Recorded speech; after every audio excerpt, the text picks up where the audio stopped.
आपने हाल ही में एक सन ऑफ बिहार मनीष कश्यप को अपनी पार्टी में शामिल किया है।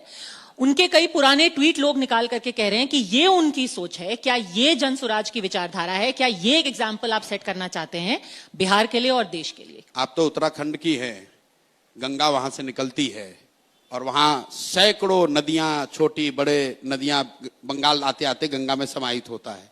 तो क्या हम लोग गंगा को कोई दूसरा नदी कहने लगते हैं? भाई, जन स्वराज इतनी बड़ी विचारधारा है, इतना बड़ा परिवार है कि उसमें सब लोग आकर समाहित हो सकते हैं। अब ये बात, अब इस उन्होंने ये बात जो है कि बातें क्या कही हैं, कुछ ऐसी बातें जो मैं अभी बोल भी नहीं सकती। मैं उस पे आ रहा हूं। मान लीजिए कि मनीष कश्यप ने मुझे ही गाली दी, तो क्या उनको सुधरने का, मुख्य धारा में आने का, सही काम करने का रास्ता देना चाहिए कि हमको उन्हीं रास्ते पर छोड़ देना चाहिए कि वो जिहादी बन जाएं? आप बताइए कि अगर 20 साल 22 साल के लड़के को कोई सोशल मीडिया के जरिए उसको हिंदू मुस्लिम के उन्माद के लिए इस्तेमाल कर रहा है, तो आपका या मेरा फर्ज क्या है? जन स्वराज की बात छोड़ दीजिए, अगर वो व्यक्ति सुधरना चाहता है या अपना रास्ता बदलना चाहता है, तो क्या उसको अवसर दिया जाना चाहिए कि हम लोग को कहना चाहिए नहीं, जो कर रहे हैं यही करते रहो, मतलब समाज में उन्माद फैलाते रहो? मतलब जो आदमी 1 महीना पहले तक भारतीय जनता पार्टी में था, उस वक्त तो उन्मादी था, अब उनका पूरा विचारधारा बदल गई है। अब उनका एकदम माइंड चेंज। मैं ये नहीं कह रहा हूं, वो किसी समुदाय विशेष के लिए ये आपने कहा कि उनके ये टिप्पणी है,